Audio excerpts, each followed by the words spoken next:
Sveicināti šajā otrajā lekcijā, lekciju cikla par piesaisti un attiecībām ietvaros.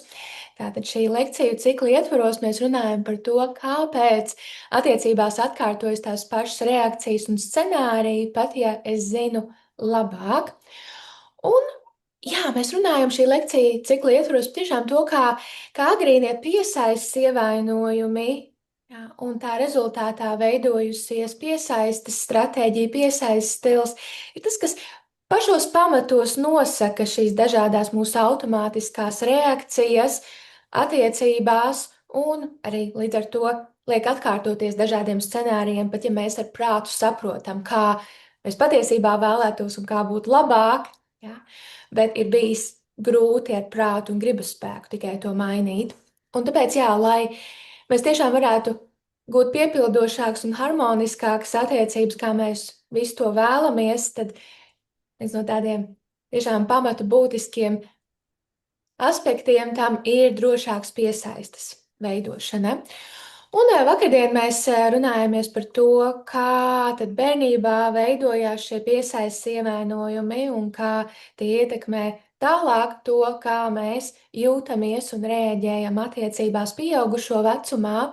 Šodien mēs labāk sapratīsim šos dažādos piesaistes stilus, tiešām paraugoties uz tiem nevis kā uz trūkumu, bet vairāk kā uz aizsardzības stratēģiju. Un tad, kad mēs varam paraudzīties kā uz tādu aizsargājošo daļu mūsos un līdz ar to paraudzīties ar vairāk zinkārību un pieņemšanu, tad tas pats par sevi jau ir būtisks, liels solis pretīm pārmaiņām.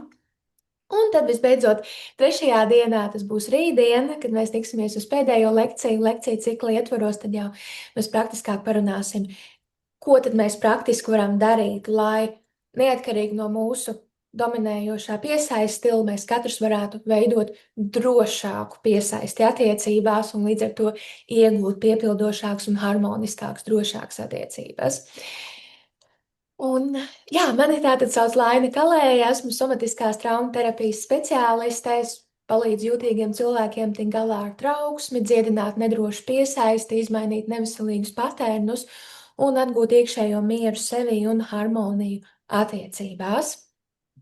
Somatika tātad ir darbs ar nervu sistēmu, lai palīdzētu nervu sistēmas līmenī sadziedēt traumas, šos iekšējā bērnu un piesaistes ievainojumus un izmainīt šos patērnus un šīs nervu sistēmā izveidojušās stratēģijas no agrīnām bērnības pieredzēm, lai mēs varam šeit un tagad, mūsu dzīvē šeit un tagad būt vairāk šajā mieru un drošības stāvoklī, būt vairāk klātesoši un rēģēt vairāk ar savu racionālo apzināto prātu, nevis balstoties tajās automātiskajās pagātnes un traumas reakcijās.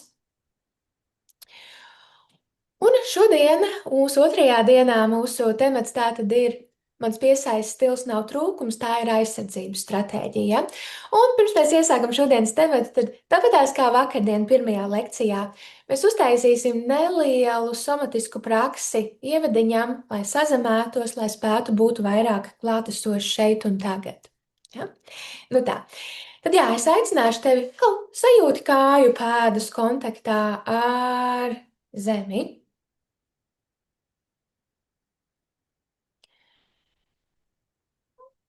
Vērs apzinātu iekšējo uzmanību.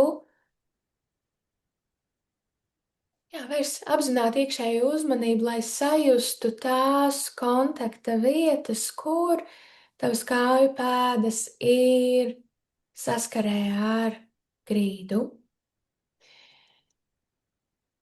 Vai caur zeķēm, vai čībām, vai plikas pēdas, vai varbūt caur kurpēm, ja tu esi darbā, ofisā, jebkādā veidā, bet tieši sajūti pēdu apakšējās daļas, tās kontakta vietas, kur pēdas ir saskarē ar sevi.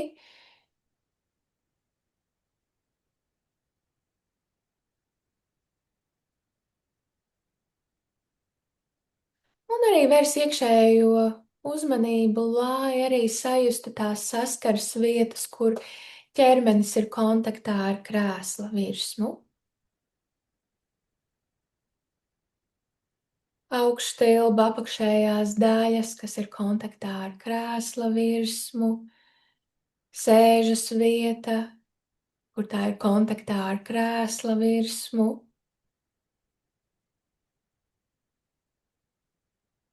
Un, ja tev ir pieejama arī krēsla atzveltne, tad arī sajūti muguru kontaktā ar krēsla atzveltni.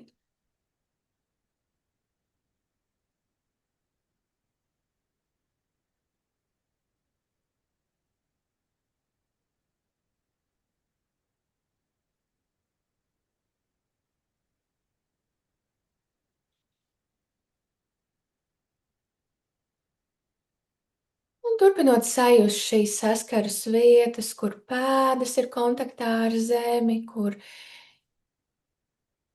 ķermenis ir kontaktā ar krēsla virsmu, mugura arī ir kontaktā ar krēsla atzveltni, tad veiksim arī 3 reizītes ieelpas caur degunu un izelpas caur muti, koncentrējoties uz garākām izelpām. Ja? Kad mēs koncentrējamies uz garākām izelpām, ieelpa pati sanāks pēc tam dziļāka, un, kad izelps ir garāks nekā ieelps, tad tas arī palīdz nomierināt nervu sistēmu.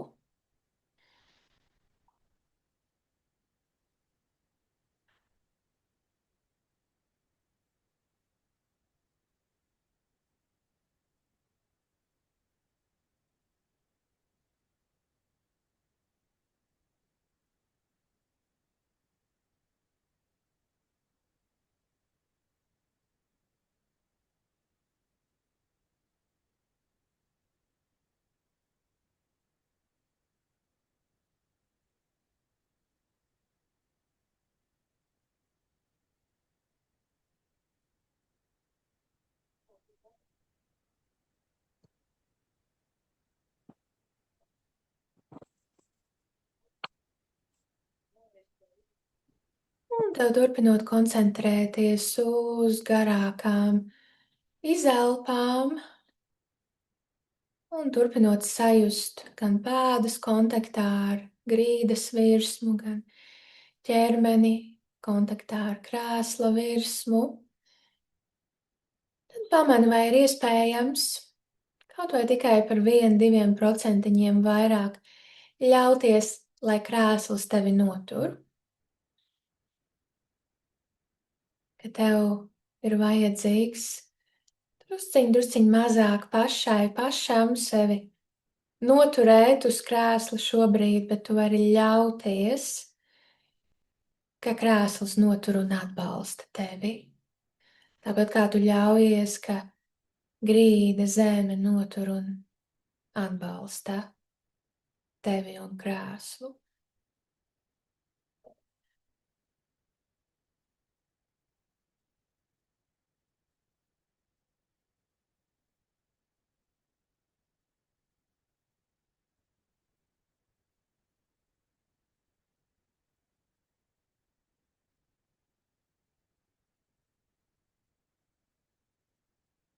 Un pamani un sajūti, kā tas ietekmē to, kā tu jūties, kā tas ietekmē kādu saspringumu vai atslābumu līmeni ķermenī, kā tas ietekmē domas un to, kas notiek prātā.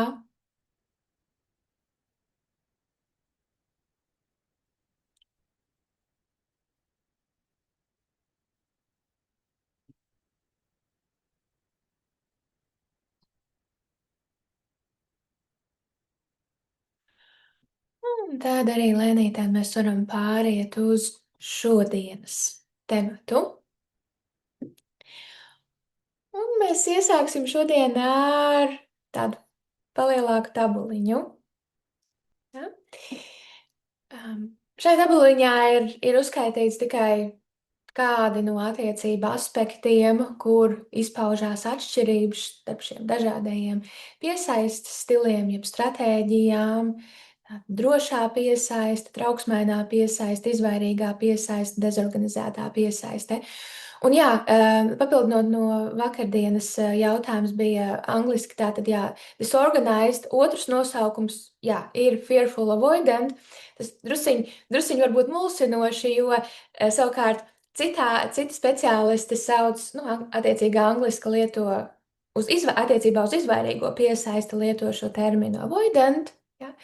Bet jā, tātad drošā piesaiste, secure attachment, trauksmēnā piesaiste, anxious vai otrs nosaukums preoccupied, izvairīgā piesaiste, angliski avoidant attachment vai arī otrs nosaukums dismissive, un dezorganizētā piesaiste, angliski disorganized attachment un otrs nosaukums fearful avoidant attachment. No tā. Un jā, un tātad kādas atšķirības var būt starp šiem piesaistes stiliem? Tāds attiecību pamatiņš, jā, uzticēšanās spēja, uzticēties gan sev, gan arī otram cilvēkam. Jā. Un, protams, drošai piesaistē, kad ir bērnības pieredžu rezultātā izveidojusies vairāk vai mazāk droša piesaiste, tad arī cilvēkam ir viegli gan uzticēties sev, būt kontaktā ar sevi un regulēt sevi un savas emocijas, tad, kad es esmu vienatnē, gan man arī tad, kad es esmu attiecībās ar otru, man ir viegli uzticēties otram, jā, un paļauties uz otru un justies tādējādi droši attiecībās. Un savukārt cilvēkiem, kuriem ir trauksmēnā piesaiste, viņiem ir izteiktāk grūtības uzticēties sev. Jā, un varētu pat teikt, ka cilvēkiem ar trauksmēnu piesaisti tas pirmajā brīdī izklausās tā paradoxāli. Jā. Cilvēkiem ar trauksmēnu piesaisti ir raksturīga šī emocionālā nepieejamība sev. Jā. Viņi ļoti tiecās pēc šīs emocionālās pieejamības, mēģinot to sagaidīt no otra, bet realitātē, jā, bet realitātē viņiem ir grūtības, jā, grūtības būt emocionāli pieejamiem sev. Un līdz ar to uzticēties sev, jo tā uzticēšanās sev veidojās no tā, ka mēs varam būt kontaktā ar savu ķermeni un to, kā mēs pieredzam savus sajūtas un emocijas, kā informāciju. Jā, mūsu sajūtas un emocijas, ko mēs pieredzam, jā, ir informācija, kas var palīdzēt mums saprast, kas mums ir vajadzīgs vairāk vai kas mums ir vajadzīgs mazāk, un līdz ar to veikt, pieņemt lēmumus, kas ir saskaņā ar sevi, ar savu patieso būtību. Un cilvēkiem ar izvairīgo piesaisti savukārt ir grūtības uzticēties citiem cilvēkiem, un viņi, nu, principā, lielākoties uzticās tikai sev. Viņiem mēdz būt šis priekšstats, ka, ok, es tā pa īstam varu uzticēties tikai sev, es varu paļauties tikai uz sevi. Ja? Un savukārt cilvēkiem ar dezorganizēto piesaisti ir grūtības gan uzticēties sev, gan uzticēties otram. Ja? Un tuvība un atšķirība. Cilvēks ar drošu piesaisti jutīsies droši gan esot tuvībā ar otru cilvēku, jā, spējot uzticēties otram, gan arī tad, kad ir atšķirībā no otra, jā, vai otrs ir kaut kur projām, darbā vai komandējumā, vai arī vienkārši šajā laika periodā cilvēks nav attiecībās, ir cilvēks pats par sevi, jā, un tikai vēl meklē vai gaida īsto cilvēku, un tad nebūs trauksme, būs vairāk šī iekšējā miera un drošības sajūta, un jā, šī uzticēšanās, ka jā, pat ja es esmu šobrīd vienatnē, es zinu, es tik un tā esmu laba, mīlama, jā, ar mani viss ir kārtībā. Un savukārt cilvēkiem ar trauksmainu piesaisti ir grūtības būt vienatnē.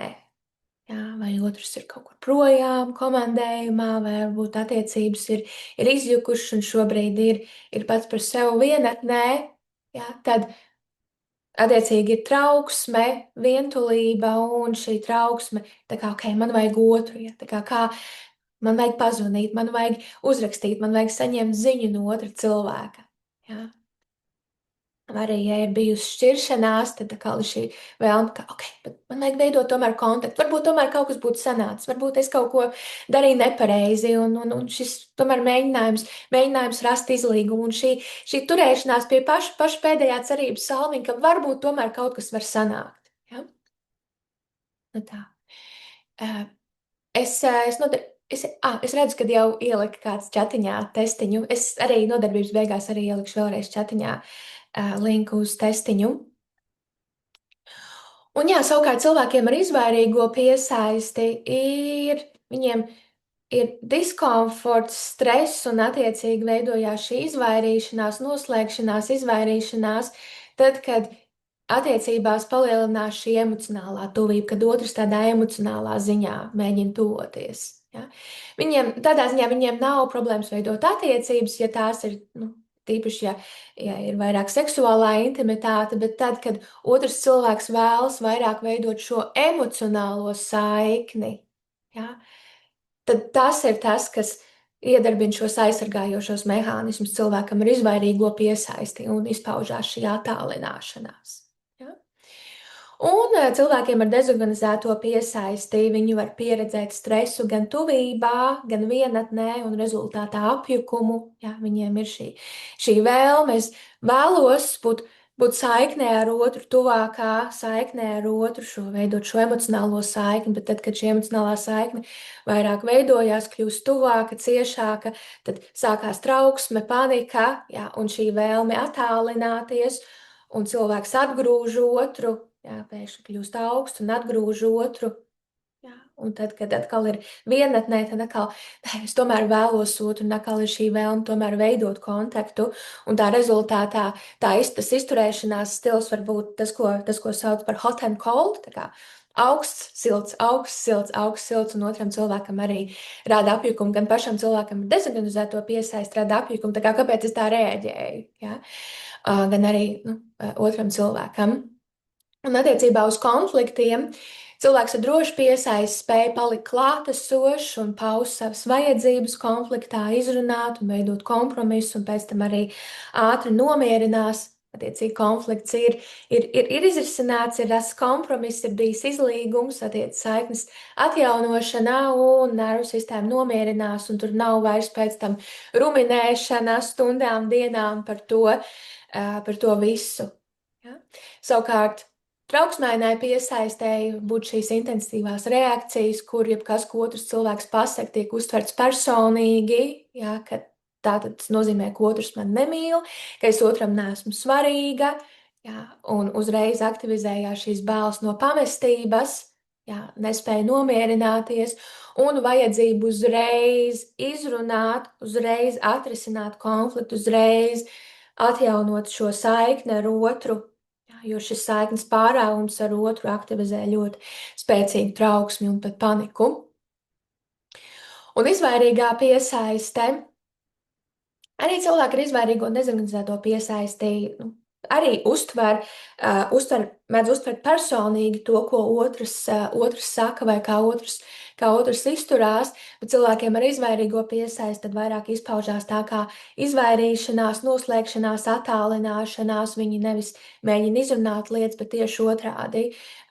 Kāda runāšanās, konfliktu risināšana, viņiem arī ir liels bailes no konfliktiem, bet viņi nevis tiecās izrunāt, atrisināt, bet viņi tiecās noslēgties, būt vienatnē, izvairīties, nerunāt un kaut kā cerēt, ka tā situācija, tas konflikts pats par sevi kaut kā pāries, un otrs aizmirsīs, un nevajadzēs neko runāt. Ja? Jo jebkāda runāšana par emocijām, attiecību risināšanu, viņa nervu sistēmai ir ļoti aktivizējoša. Ja? Tik ļoti aktivizējuši, ka nervu sistēma ieslēdz šo atslēgšanās, shutdown stāvokli, un tāpēc izpaužās tā noslēgšanās.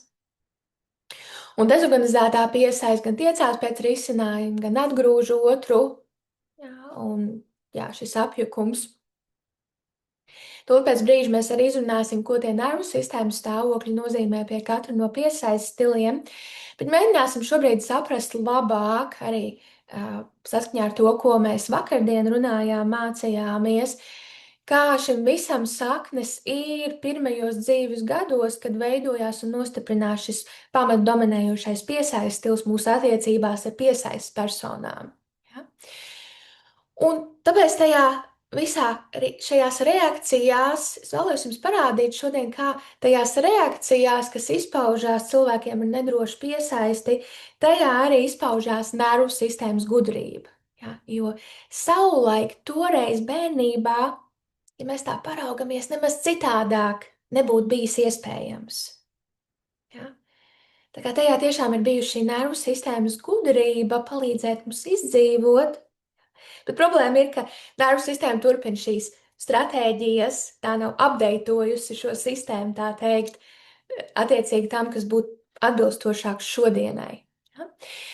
Un tā tad, jā, vispirms vēlos uzsvērt, ka tas tiešām ir tik būtiski to saprast, ka maza bērna nervu sistēma nespēja regulēt sevi pati. Ja, mazs bērns nespēja sevi regulēt pats. Bērns ir pilnībā atkarīgs no piesaistes personas emociju un stresa regulēšanā. Ja? Ja, um, ja esmu izsalkusi, ja man ir pilns pamperītis, ja es vienkārši esmu pārstimulēta, varbūt ir bijuši radinieki ciemos, un viss man ir apčubinājuši, auklējuši un apčubinājuši. Man kā jūtīgam bērnam tas viss ir par daudz, jā, un es pieredzu stresu, un es sāku raudāt. Jā.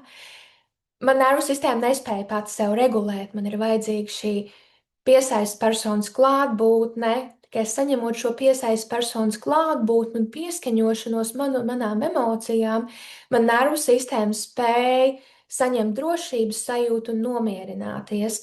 Un tajā procesā, tad, kad atkal un atkal caur tādām atkārtotām pieredzēm, man nervu sistēma saņem šo regulāciju no piesaistes personas.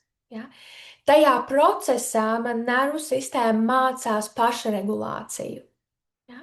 Bet, ja es to nesaņemu pietiekoši, ja es to nesaņemu pietiekoši, tad man nervu sistēma neiemācās šo veselīgo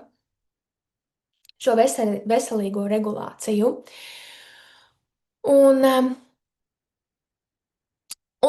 tad, kad ja man nervu sistēma neiemācās šo veselīgo emociju pašregulāciju, kas būtu drošai piesaistē, drošai piesaistē tas būtu, ka jā, es varu pieredzēt stresu, jā, es varu pieredzēt emocijas, bet tas nav nekas traks, bezgalīgs.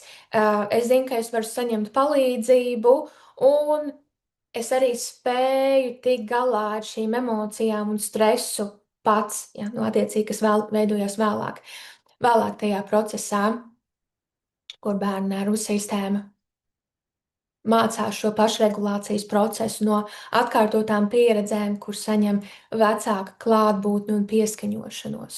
Ja? Bet tad, kad iztrūkst šī drošības sajūta, ja vecāks nereaģē, ja vecāks ignorē, vai ja vecāks atnāk un auklē, bet vecākā ir jūtama šī trauksme vai depresija, kur it kā fiziski vecāks auklē bērnu, it kā ir klāt, bet vecāks pats ir kaut kur vai savās domās, savā stresā vai pieredz trauksmi. Tagad tas bērns jānomierina pēc iespējas ātrāk, jo man bērna emocijas rada diskomfortu man, jā, un man tas bērns jānomierina pēc iespējas ātrāk, lai tad es arī būtu mierīga. Jā. Šis pieskaņošanās iztrūkums, jā. Kad iztrūkst šī emocionālā drošības sajūta, klātbūtne, nervu sistēma nespēja nomierināties, un kad tā notiek atkal un atkal, tad nervu sistēma iemācās pielietot citas stratēģijas, lai gūtu drošības sajūtu pēdiņās. Ja?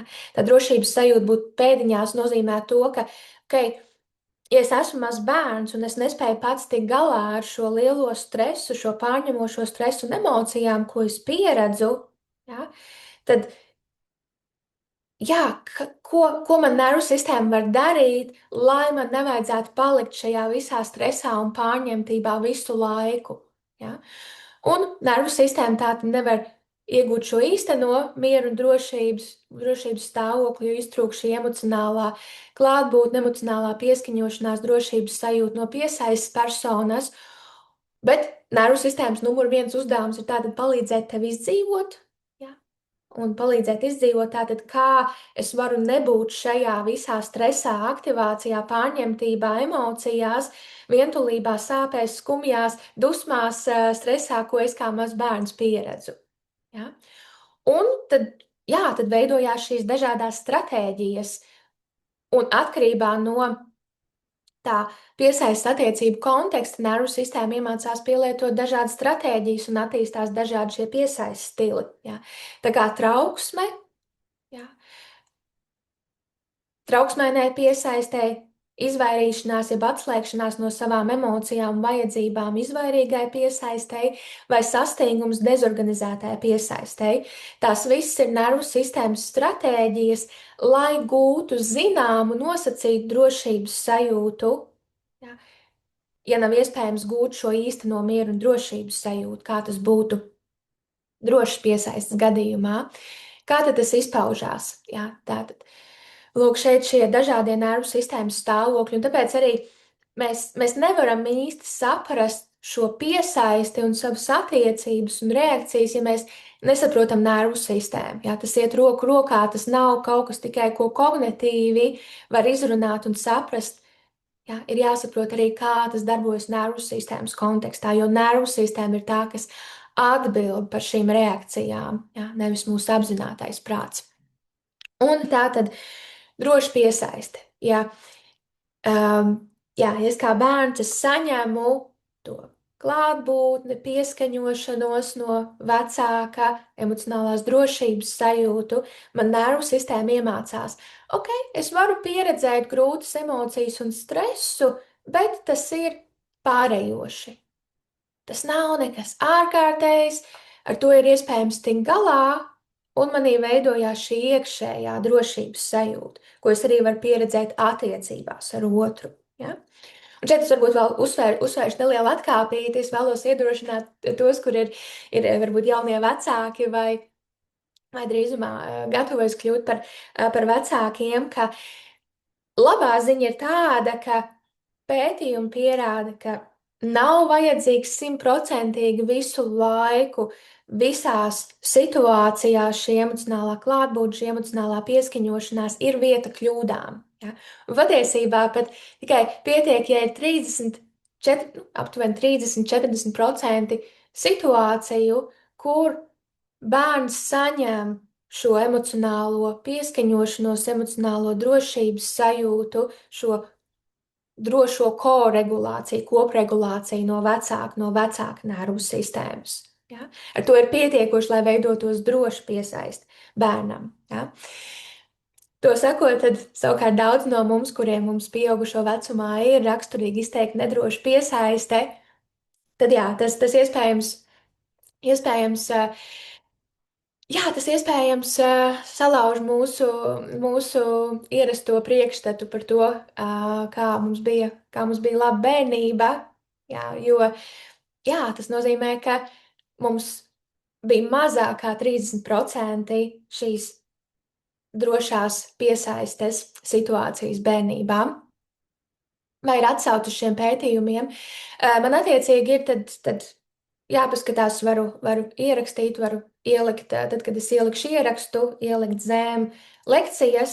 Jā, bet jā, šis fakts ir bijis daudzās apmācībās, ko es esmu mācījusies pie dažādiem somatiskiem terapeitiem. Tā kā, attiecīgi, somatikas lauciņā tas ir tāds vispār zināms fakts, bet jā, es attiecīgi tiem, kuri pirmo reizi to dzird, tad es sameklēšu, ielikšu atsauci arī.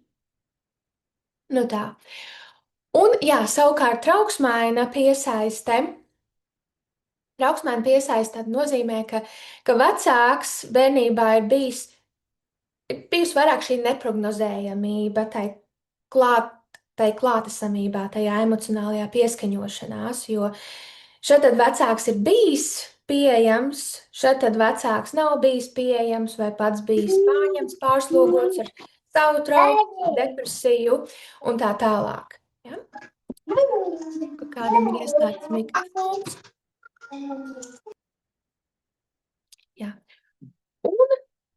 Un Tātad bērnu nervu sistēma, kad viņi pieredz šo neprognozējamību, šādi tad es esmu atkarīgs no savas piesaistes personas, bet šad tad viņa ir pieejama, šad tad viņa nav pieejama. Ja?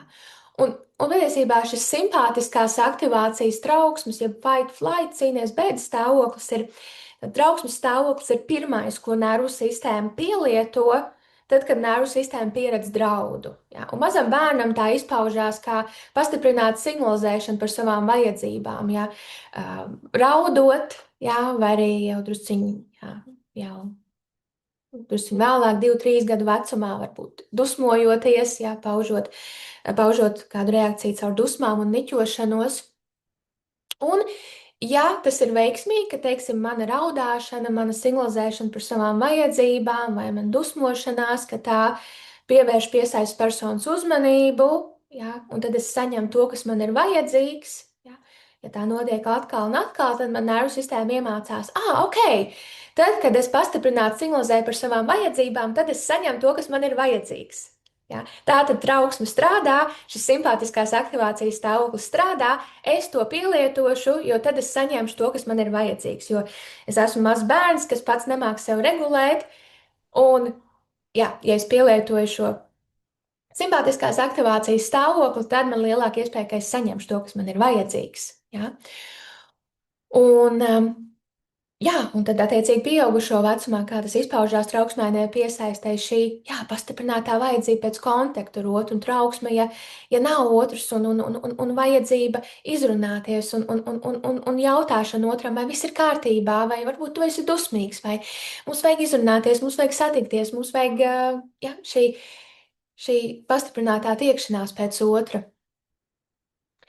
Jā, vai arī kā pastiprināt modrība.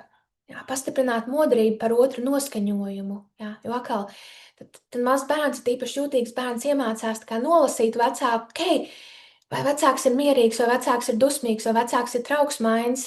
Jā, ko man ir vajadzīgs darīt, jā, lai es varu saņemt šo uzmanību no vecāka, lai es varu saņemt šo klātbūtni no vecāka. Jā, un iemācās būt modrībā un pieskaņoties vecākam. Un savukārt izvairīgai piesaistē šī gudrā nervu sistēmas stratēģija ir, ka primāri tiek pielietots tas, ko sauc par dorsālo nervu sistēmas shutdown, atslēgšanās stāvokli. Ja? Un tā atslēgšanās izpaužās tieši attiecībā uz savām emocijām, vajadzībām, un līdz ar to arī attiecībā uz otra emocijām un vispār attiecībā uz šo emocionālo saikni ar otru. Ja, ja trauksmēnai piesaistēji, tā stratēģija ir, ka šī piesaistes sistēma ir pārlieku aktivizēta un ir pārlieka atkarība no otra un nespēja būt ar sevi un regulēt sevi, tad izvairīgai piesaistē ir otrādi. Ja? Ka šī piesaistes sistēma ir tā teikt deaktivizēta, ja? Un cilvēks vēlas vienkārši būt pats ar sevi, noslēgties un nerunāt ar otru. Ja? Un tā attiecībās un šajā attiecībā uz piesaisti izpaužās šis dorsālais shutdown stāvoklis, ja? Kur tas, ko es pieredzu, ko es jūtu, manas sajūtas, emocijas, tas tiek tā kā sakonservēts, ielikts bunžiņā un nospiests uz leju, aizlikts tumšākajā, tālākajā kambarī. Nu tā, un cilvēks mēģina vienkārši aizmirsties ar kaut ko citu, ar kaut kā darīšanu, jā, ar darbu vai darīšanu, vai internetu, vai varbūt pat atkarībām un tā tālāk. Ja? Un savukārt, jā, šī arī ir bijusi gudra stratēģija, jo, kā mēs runājāmies iepriekšējā reizītē, kā cilvēks, kuram veidojusies izvairīga piesaiste, viņam ir bijuši savukārt vairāk šīs pieredzes bērnībā, kur vecāks ir tiešām bijis, kur piesaistes persona bijusi tiešām emocionāli nepieejama, pat nav bijusi ignorējusi vai pat kritizējusi, kauninājusi bērnu par viņa emocijām un vajadzībām. Ja? Lai vai kādas ir bijušas tās agrīnās piesaistes pieredzes, šī cilvēka nervu sistēma bērnībā ir iemācījusies, ka paust savas emocijas un savas vajadzības ir tik ļoti, ļoti nedroši, ja, ka tas Kā vienīgais veids, kā es varu gūt drošības sajūtu, ir noslēdzoties, atslēdzoties un nerunājot ne ar vienu par savām emocijām un vajadzībām, ja, un maksimāli izvairoties no konflikta. Jo ko konflikts nozīmē? Konflikts nozīmē bailes, dusmas, kritiku un gal galā kauna sajūtu, tāpēc nervu sistēma darīs jebko iespējamo, lai no tā izvairītos. Ja? Un savukārt dezorganizētāja piesaistēja šī gudrā aizsardzības stratēģija ir pielietot dominējošo sastinguma frīzes stāvokli nervu sistēmā.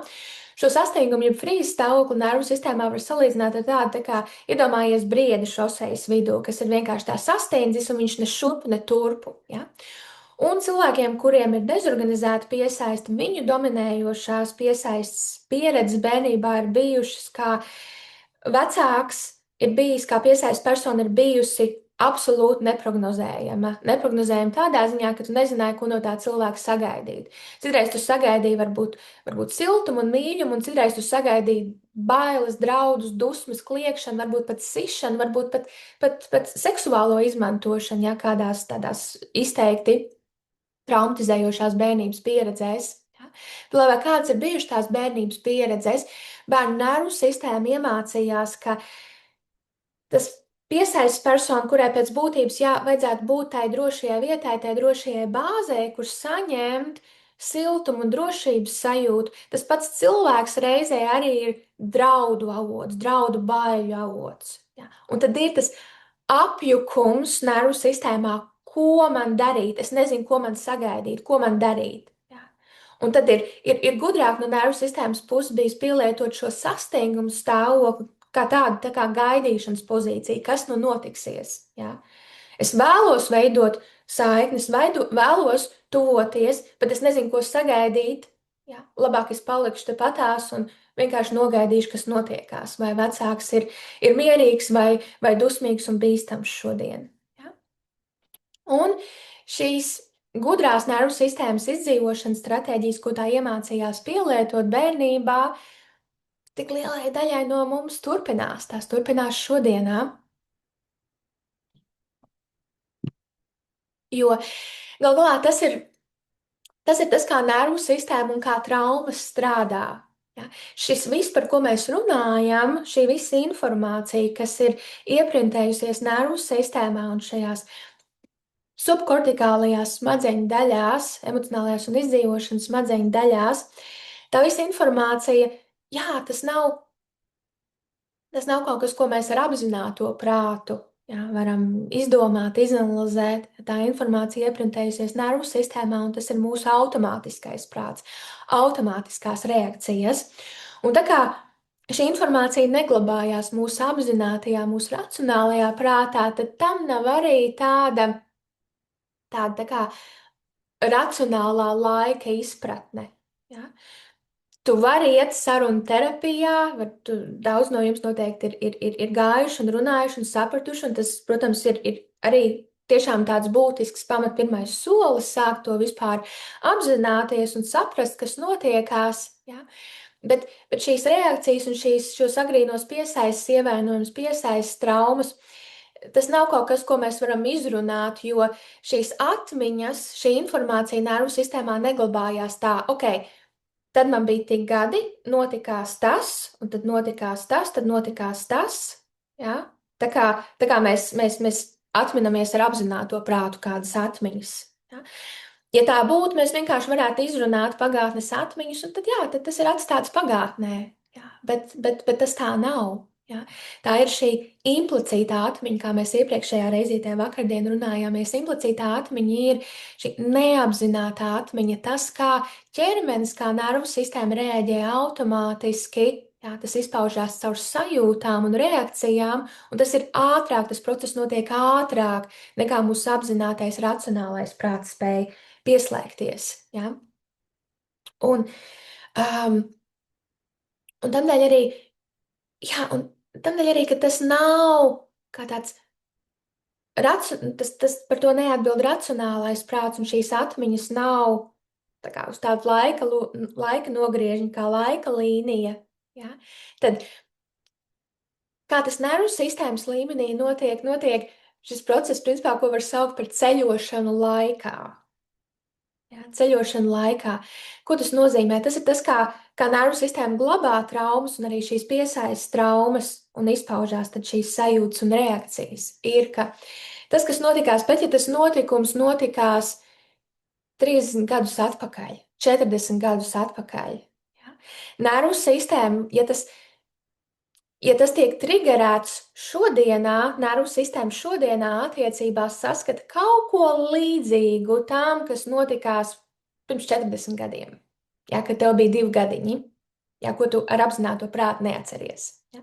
Nervu sistēma šodienā saskata kaut ko līdzīgu, ja, un nervu sistēma burtiski tad tas notiek automātiski. Burtiski kā ceļo laikā, nervu sistēma aktivizē to pašu stāvokli, tās pašas sajūtas, ko tu pieredzēji tad, kad tev bija 2 gadi. Ja. Teiksim, pieņemsim, ka tev bija 2 gadi, kaut to ar apzināto prātu neatminies to, bet jā, tev kā mazam bērnam tev bija vajadzības, tu pieredzēji stresu un emocijas, un tu tiecies pēc skatiena, pēc acu skatiena, pēc acu kontakta ar savu piesaistes personu, ja tavu nervu sistēma tiecās pēc tā, jo tas bija vajadzīgs šai kopregulācijai, ja, un tu pretīm saņēmi tukšu skatienu otras sejas izteiksmē. Ja. Varbūt šī piesaistes persona, viņai tad izpaudās depresija tajā brīdī, un cilvēks bija vispār kaut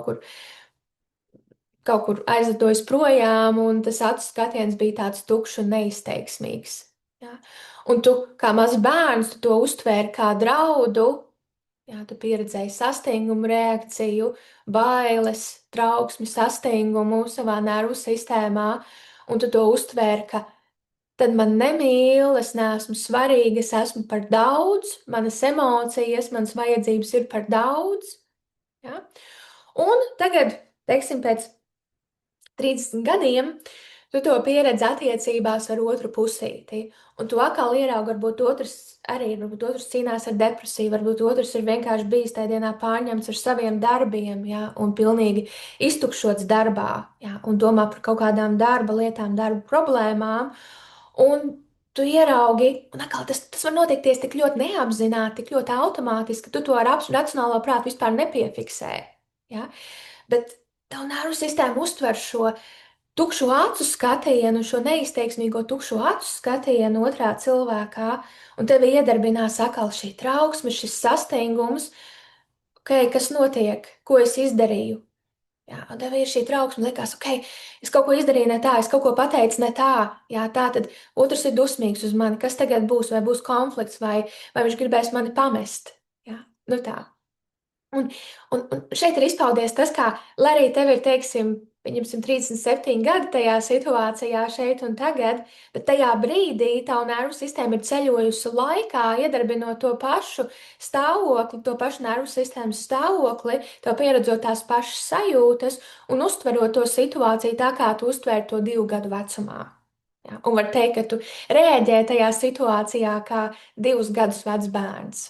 Ja? Nu tā. Tāpēc cilvēki bieži vien saka pēc tam, es reaģēju tā kā mazs bērns. Kāpēc es tā? Ja? Nu tā. Un, jā, un tad, kad tā notiekās, tad tas, ko mēs esam apzināti sapratuši, izlasījuši, klausījušies podkāstos un tā tālāk, ja, ko mēs esam runājušies, tas ir tā kā aizlidojis vējā, ja, jo tā nervu sistēmas reakcija pārņem. Un tā ir spēcīgāka par racionālo apzināto prātu. Ja?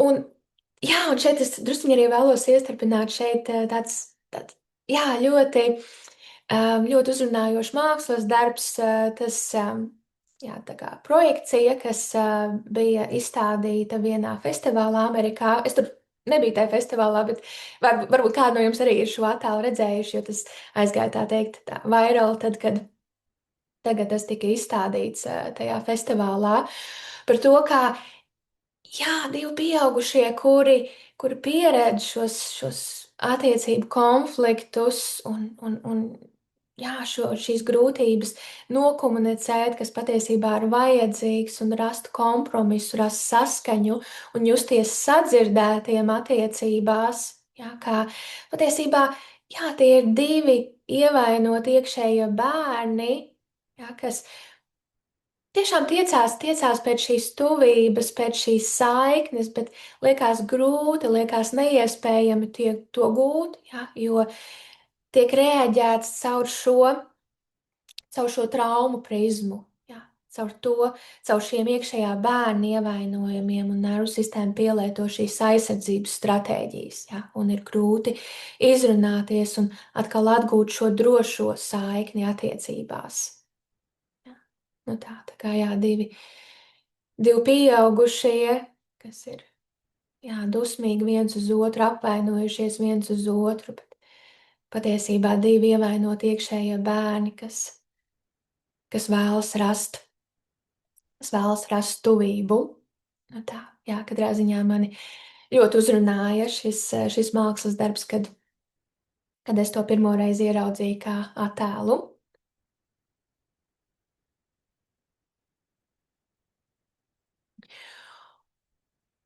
Bet atgriežoties tātad pie mūsu šodienas temata par to, kā tad šie nedrošie piesaisti ir veidojušies kā aizsardzības stratēģijas, ja, tad izrunāsim kādus piemērus. Jā, trauksmēnai piesaistē, izvairīgai un dezorganizētai piesaistē kādus no tipiskiem profiliem, kur iespējams arī kādi no jums atpazīsiet sevi tajā. Šis pirmais profils par trauksmēno piesaisti noteikti ir mans profils. Jā. Es iepriekšējā reizītē vakardien pirmajās lekcijas ietvaros dalījos par to, kā man bija ļoti izteikta trauksmēna piesaiste. Un, jā, tiešām somatika un somatiskās prakses ir tas, kas visvairāk palīdzēja attīstīt drošāku piesaisti, virzīties tuvāk drošākai piesaistē un līdz ar to samazināt to trauksmi un tās reakcijas. Un, jā, jūtīgā, apzinīgā meitene, kur iemācījās būt glābēja. Jā, cilvēki ar trauksmēm piesaisti, viņiem izpaužās vairāk šī līdzatkarība un līdz ar to šī glābēja loma centieni izglābt otru. Jā, viņa bija tā, kas mājās juta gaisu, jā. Bērns ar jūtīgu nervu sistēmu jūt, kas notiek vecāka nervu sistēmā, pat ja par to netiek runāts, pat ja par emocijām netiek runāts mājās. Ja? Bērnu nervu sistēma jūt to, kas notiek. Ja? Viņi zināja, ka mamma ir skumja, viņi zināja, ka tēvs ir saspringts vai dusmīgs, un viņi iemācījās instinktīvi censties situāciju uzlabot. Un viens no veidiem, kā viņi iemācījās veidot drošības sajūtu mājās ģimenē, bija, viņi iemācījās neradīt problēmas un neapgrūtināt ar savām vajadzībām. Viņi bija iemācījusies, ok, manas sajūtas un emocijas ir par daudz, vecāki paši ir pārņemti.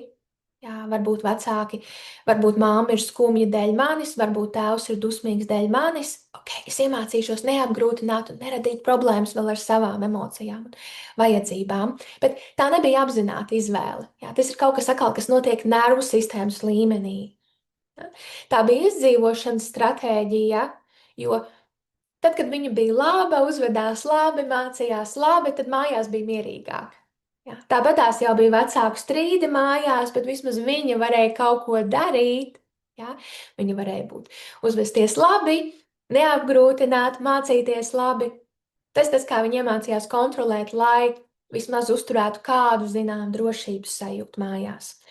Tagad viņa ir pieaugusi, bet viņas nervu sistēma joprojām ir šajā modrības un trauksmes stāvoklī. Viņa jūt gaisu, tagad attiecībās ar partneri, un viņa uzreiz sajūt un pamana, kad otrs ir noguris, vīlies vai attālinājies. Jā, un viņā iedarbinās arī trauksme, un tas, kā viņi mēģina rast drošības sajūtu, ir neapgrūtināt ar savām emocijām, mēģināt piedāvāt palīdzību, pielāgoties otram, mierināt otru, jā, censties kaut ko izdarīt priekš otra. Jā, ko savukārt otrs, ja otram ir izteikti izvairīgi piesaist, var uztvert kā būšanu par daudz vai kontrolēšanu. Un viņas pašas īstenās vajadzības bieži vien paliek neizteiktas, jo viņi visu laiku mēģina kaut ko darīt priekš otra, tā teikt, regulēt otru, jo caur to, ja otrs jutīsies regulēts, ja kāds izpaužās trauksmēnē piesaistē, ja otrs jutīsies regulēts, tad es arī jutīšos mierīgi un regulēta. Jā, viņi gūs šo mieru un regulāciju caur otru. Un izteikt, kā patiesībā viņi jūtās, viņi baidās, jo tad tas nozīmē apgrūtināt, un dziļi sevī viņu baidās, ka apgrūtināt nozīmē riskēt zaudēt. Ja viņi patiesībā izteiks to, kā viņi jūtās un kas viņai ir vajadzīgs, ka tas tad būs par daudz un varbūt otrs aizies. Jā, tas būtu viens no piemēriem profils trauksmainai piesaistēji, jā, kur jā, šeit pat izpaužās vairākas aizsardzības stratēģijas, jā, gan šī modrība, šis pastiprinātā modrība par otru noskaņojumu, šis mēģinājums glābt otru, jā, neapgrūtināt ar savām vajadzībām, jā, un šī pati trauksme pat par sevi, kas tiek iedarbināta, kad tiklīdz man nervu sistēma nolas, ka, ok, kaut kas nav kārtībā, jā, kaut kas nav kārtībā.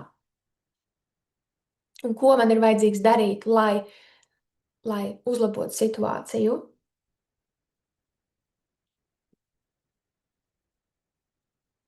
Jo tā tad, jā, šeit piebildīšu, ka nervu sistēma šeit resurso primāri šo simpātiskās aktivācijas fight, flight stāvokli, kas ir tas aktīvās trauksmes, aktīvās darīšanas stāvoklis, kaut kā darīšana. Ja? Ko man ir vajadzīgs darīt, lai otrs justos labāk, jo tikai tad es jutīšos arī mierīgi un labi. Ja? Un cits profils. Ja? Izvairīgai piesaistē jūtīgais puisis, kurš iemācās būt stiprais. Ja? Es piebildīšu šajos piemēros, ja man ir trauksmēnē piesaistēji meitenes, sievietes profils, izvairīgai piesaistēji puiša, vīriešu profils. Ja. Protams, arī sievietēm izpaužās izvairīgā piesaiste, un arī vīriešiem izpaužās trauksmēnā piesaiste. Bet arī kā pētījumi liecina, tad tomēr procentuāli vairāk trauksmēna piesaiste vairāk būtu raksturīga sievietēm un izvairīgi piesaiste būtu vairāk vīrieši, salīdzinot ar sievietēm, kuriem ir izvairīga piesaiste. Tie ir procentuāli, jā, bet, protams, ir izņēmumi. Jūtīgais puisis, kurš iemācās būt stiprais, viņš bija tas, kurš iemācījās neraudāt bērnībā. Mājās tas bija kā nerakstīts likums. Emocijas apgrūtina, viņa nervu sistēma iemācījās, ka emocijas apgrūtina, emocijas ir vājums, un problēmas jāmācās risināt pašam. Viņš pieredzēja, ka tēvs tā dzīvoja, un viņš arī, protams, to iemācījās. Un atkal tā nebija apzināta izvēle, tā bija izdzīvošanas stratēģija. Ja man nevajag nevienu, ja es nevienam neatklājos, ja es ar nevienu nerunāju par emocijām, tad neviens arī nevar mani sāpināt. Ļoti gudra nervu sistēmas stratēģija toreiz tajā ģimenes attiecību dinamikā. Tagad viņš ir pieaudzis, un viņš joprojām risina pats. Kad otrs tiecas pēc ciešākas saiknes, viņš instinktīvi attālinās. Jo tas nav droši, tas var aktivizēt tās emocijas, to kaunu sajūtu. Ja es izrādīšu emocijas, tas nozīmē, es būšu vājš, bet man ir jābūt stiprajam. Ja? Un tas nenotiek ļaunprātīgi, viņš vienkārši viņa nervu sistēmas šī tuvība jūtās neērti, tā it kā kāds ienāktu telpā, kur viņš nav pieradis, ka kāds ienāk. Viņš ir pieradis būt viens un dīlot ar to visu pats. Ja? Viņš tik un tā mīl, bet viņš vienkārši nemāk to parādīt otram tā, kā otram tas būtu vajadzīgs. Un kad partneri saka, tu šķieti atsvešinājies, vai viss ir kārtībā, viņš nezina, ko ar to darīt, jo viņam šķiet, ka vienkārši fiziska būšana blakus ir pietiekami. Jā, viņš nespēja veidot šo emocionālo saikni, jo viņa piesaistes sistēma ir vairāk deaktivizēta, kā mēs runājāmies.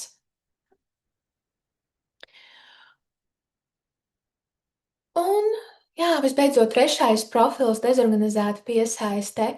Jūtīgā meitene, kura dzīvo galvā un meklē drošības sajūtu, analizējot. Un viņa bija situācijā, kur mājās nekad nevarēja zināt, ko sagaidīt. Dažreiz bija droša atmosfēra, dažreiz bija ļoti nedroša, draudīga atmosfēra mājās. Māma dažreiz bija silta, dažreiz bija kliedzoša. Tēvs dažreiz bija mīlošs, dažreiz uzsprāga dusmās un varbūt pat iesita. Viņa iemācījās pastāvīgi analizēt, ko tas viss nozīmē. Varbūt es esmu vainīga, varbūt es kaut ko, varbūt es esmu slikta, varbūt es esmu slikts bērns. Ja es varētu saprast, kāpēc tā notiek, tad varbūt es arī varētu nokontrolēt. Un rezultātā prāts kļuva par vienīgo, kas šķiet drošs. Un arī tā bija nervu sistēmas stratēģija, jo, kad es pieredzu to visu aktivāciju, to neziņu, to apjukumu, es nezinu, kas notiekās, kāpēc tā, kāpēc viņi izturās tā, kāpēc māma kliedz, kāpēc tētis sit. Un tad atkal kādos brīžos viņi ir jauki un mīloši. Es nesaprotu, kāpēc tā. Un būt un pieredzēt to visu stresa aktivāciju, ko mans ķermenis pieredz, ja, es nevaru to palikt, man ir vajadzīgs atslēgties no tā, ko es jūtu, un tad es iemācos mēģināt rast drošības sajūtu prātā, domājot, analizējot, mēģinot saprast. Ja? Un tagad viņa ir pieaugusi, un pēc katras sarunas viņa analizē, ko viņš domāja. Vai tas ir signāls, ka viņš grib aiziet? Ja? Ok, tad man labāk aiziet pirmajai, lai man nav jāpiedzīvo tas viss stress un bailes. Viņa vēlas tuvību, bet, kad otrs tuvojas, kaut kas iekšā aktivizējās, saraujās, savalkās, un viņa instinktīvi atgrūž otru. Viņa daudz zina par saviem patērniem, jo viņa ir daudz analizējusi, lasījusi. Viņa ļoti cenšas neatkārtot vecāku attiecību dinamiku, bet kaut kā atkal un atkal viņa nonāk tajās pašās disfunkcionālajās attiecībās. Līdzīgi kā bija vecākiem. Jo tas, kas notiek šajās attiecībās, jā, kas notiek nervu sistēmā, tas nenotiek prātā, tas nenotiek domās, tas notiek nervu sistēmā. Jā, un tā. Un, jā, un ko ar šo visu darīt? Jā, ko ar šo visu darīt? Par to patiesībā būs mūsu trešā lekcija rītdien, kur mēs runāsimies, ko tad mēs praktiski varam darīt, lai veidot drošāku piesaisti. Ja? Un ko darīt katram no šiem dažādajiem piesaistes stiliem, lai veidotu drošāku piesaisti sev un attiecībās. Šodien mēs vēlamies vēl veikt arī vienu somatisko praksi, kas palīdzēs mums labāk saprast un integrēt to, ko mēs šodien runājāmies, ko mēs šodien mācījāmies, jā, par šīm aizsardzības stratēģijām. Jo jā, tātad jūs pamanījāt, kā tas, kas bērnībā caur šīm visām situācijām, caur šiem profiliem jūs saskatījāt, kā tas, kā nervu sistēma iemācījās justies un reaģēt un uzvesties, tās stratēģijas, ko tā iemācījās pielietot bērnībā, tajos apstākļos, kas bija, nebija citu iespēju, nebija citu variantu. Tas bija gudrākais un palīdzošākais, ko tava nervu sistēma varēja darīt priekš tevis, lai palīdzētu tev maksimāli izdzīvot tajos apstākļos, kas bija. Jā, lai tev nav visu laiku jābūt ar to stresu un tām emocijām, ko tu citādāk pieredzēji. Jā. Bet tas, kas kalpoja tad savulaik, tas vienkārši nekalpo vairs tagad, pieaugušo vecumā, tā kā tas bija bērnībā, bet nervu sistēma to vēl nav sapratusi. Un mēs varam mācīties veidot kontaktu ar šīm, tā teikt, aizsargājošajām daļām mūsos, ar šīm aizsardzības stratēģijām, jo tās mīt mūsos, tās ir daļa no mūsu neapzinātā prāta, daļa no nervu sistēmas, daļa no ķermeņa. Tu to pieredzi kā konkrētu sajūtu, tad, kad ir kāds triggers attiecībās un attiecīga reakcija, un tā sajūta, ko tu pieredzi ķermenī, tā ir tā tava aizsargājošā daļa, kā nervu sistēma reaģē. Un mēs varam iemācīties veidot kontaktu ar to daļu sevī. Ja? Un tāpēc, jā, veiksim nelielu somatisko praksi, lai mēs labāk saprotam to, par ko es tikko runāju. Jā, šis uzdevums būs principā kādas 5 minūtītes, un tad mēs pāriesim pie kādiem komentāriem, jautājumiem, kas jums čatiņā ir bijuši ierakstīti. Un Jā, sākumā es aicināšu tevi sajūt kāju pēdas kontaktā ar zemi, tā kā mēs to darījām sākumā.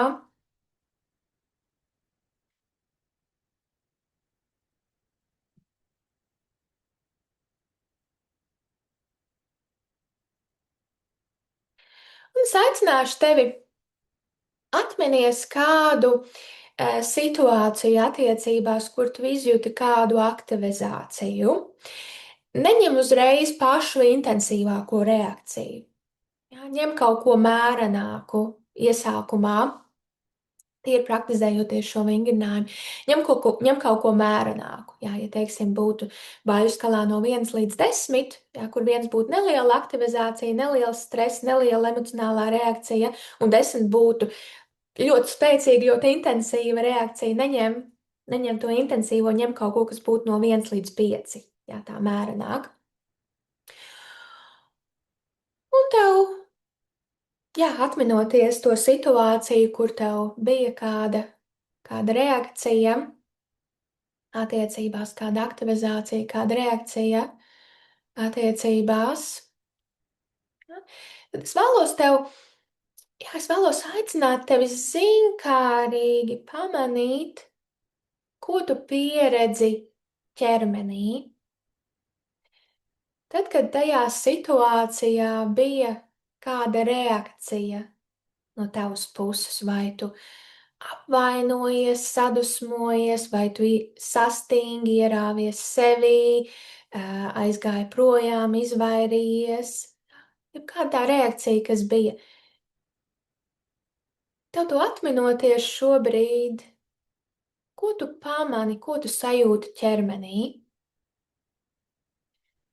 Tad, kad ir tā reakcija, kurā vietā ķermenī ir atbilstoša fiziskā sajūta?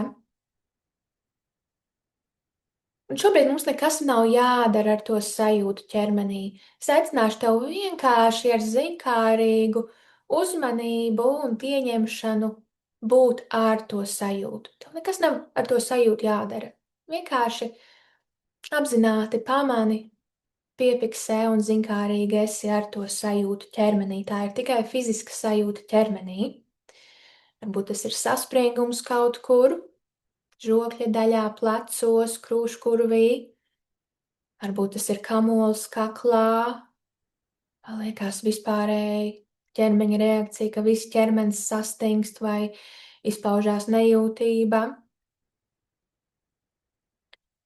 vai kāda karstums sajūta kaut kur, vai kāda cita fiziskā sajūta. Un vienkārši zinkārīgi esi ar to fizisko sajūtu. Kā es saku, šobrīd tā ir tikai fiziska sajūta. Šobrīd tu neesi tajā situācijā, bet tu vari zinkārīgi piepiksēt, kā tu ķermeniski pieredzi to sajūtu tad, kad ir attiecīgā reakcija.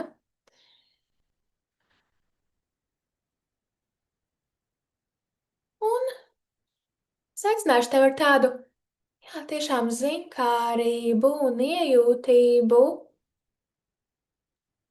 turpinot virzīt iekšējo uzmanību uz to vietu ķermenī, kur ir tā sajūta.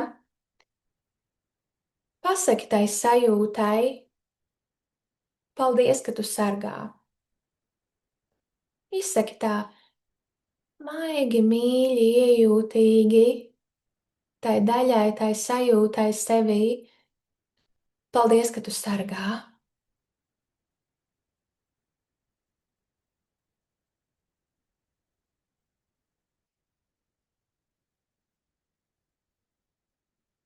Un pamani, kas notiek.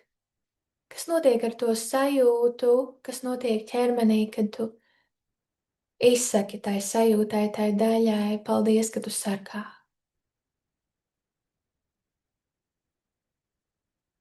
Vai tu sajūti kādu atslābināšanos, pat ja ne pilnībā, bet drusciņ vairāk atslābināšanos? Varbūt atnāk nopūta. Huh.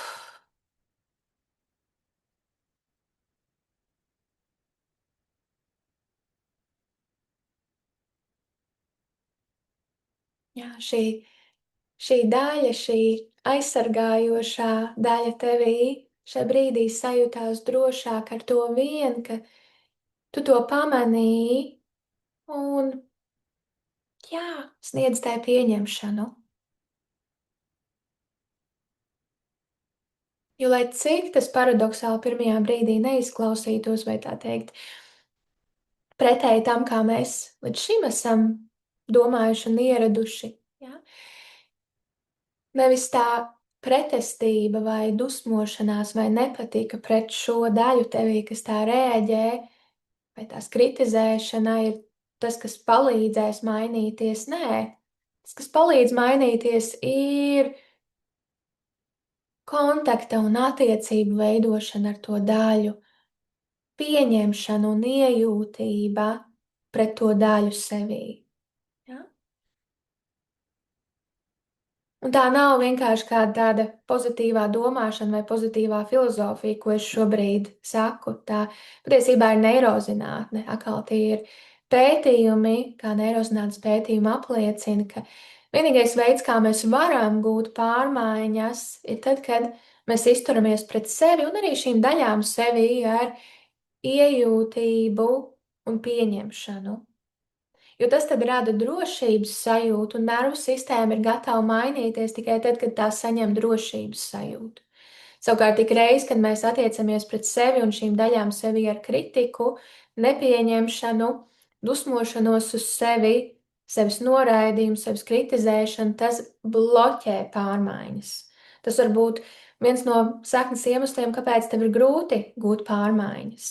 Ja? Jo tas viss, tā viss kritizēšana, dusmošanās un sevi pārmetumi sev, tas rada nedrošības, draudu stāvokli nervu sistēmā. Un tad, kad nervu sistēma ir stresa stāvoklī, draudu stāvoklī, tā nemainās. Tā vēl ciešāk pieturās pie vecajām, ierastajām izdzīvošanas stratēģijām.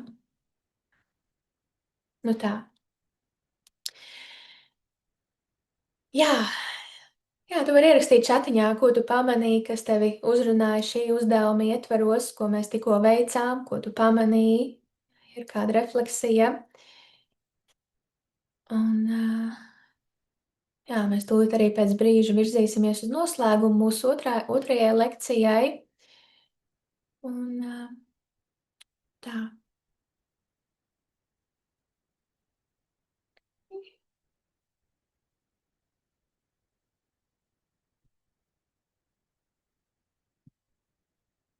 Un jā, es aicināšu, mājasdarbiņā aicināšu, kur vēl nepildīja, izpildīt testu. Es tūlīt iekopēšu arī vēlreiz chatiņā.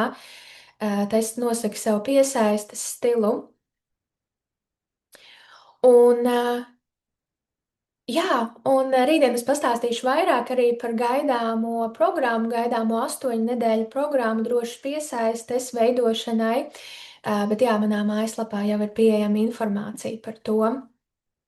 Lūdzu, iekopēšu chatiņā abus linkus, un tad es paskatīšos, ko jūs rakstat chatiņā. Tā, tūlīt. Ui.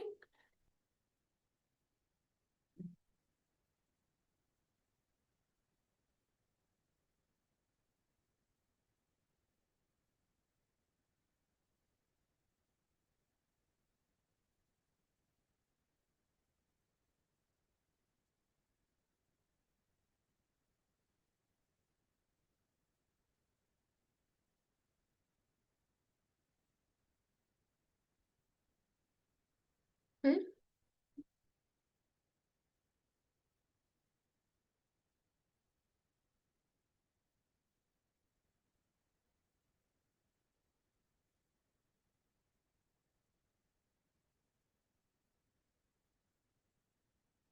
Es ieliku gan testu, gan arī linku uz programmu. Un,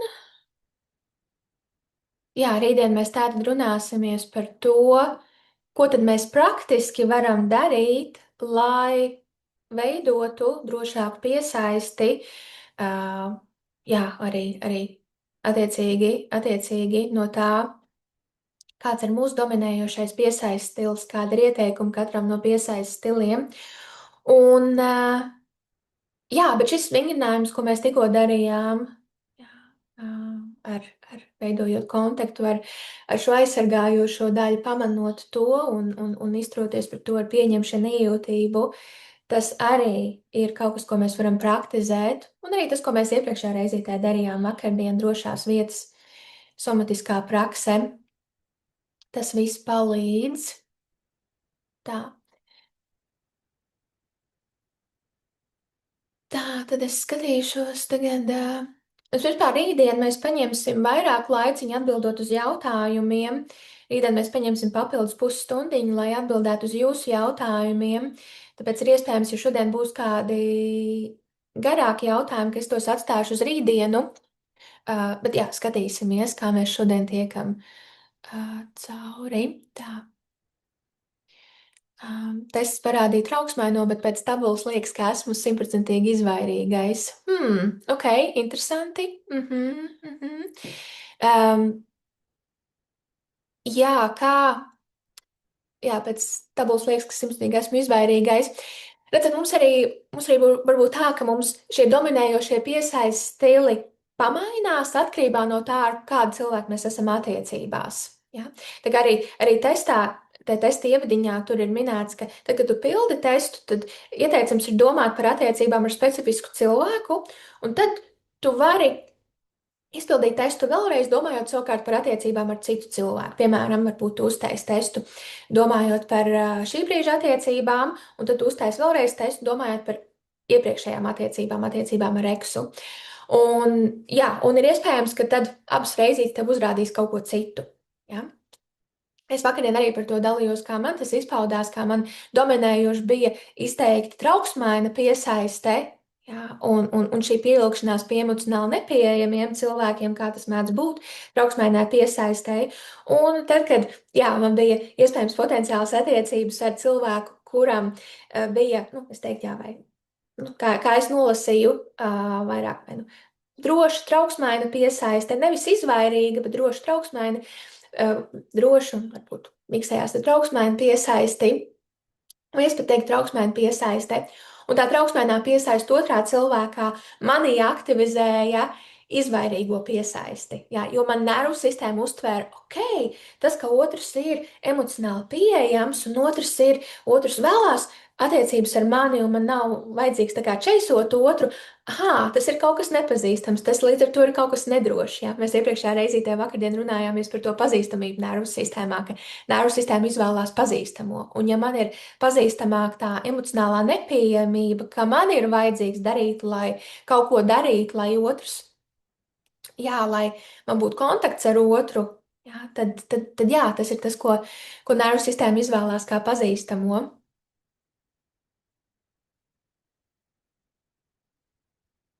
Un tas var, jā, arī pamainīties otrādi, kur, jā, varbūt.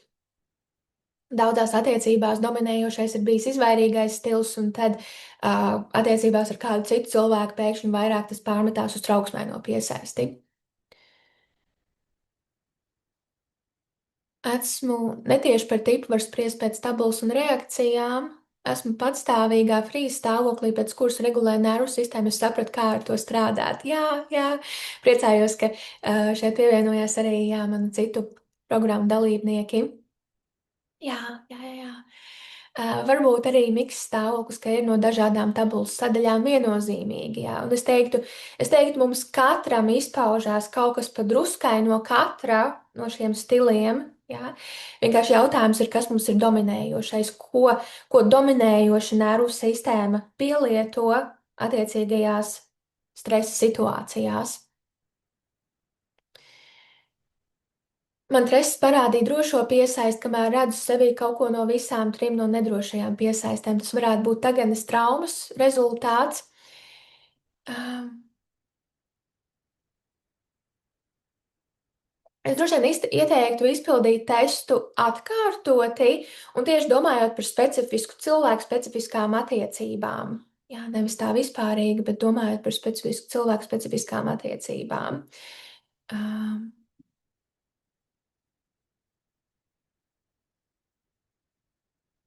Man vakar tests parādīja drošo piesaisti, kaut gan noteikti man ir trauksmaini, uztaisīja atkārtotu testu, jo mazums pārprat jautājums un uzrādīja trauksmaino. Tad tagad nezinu, kurš man īsti ir.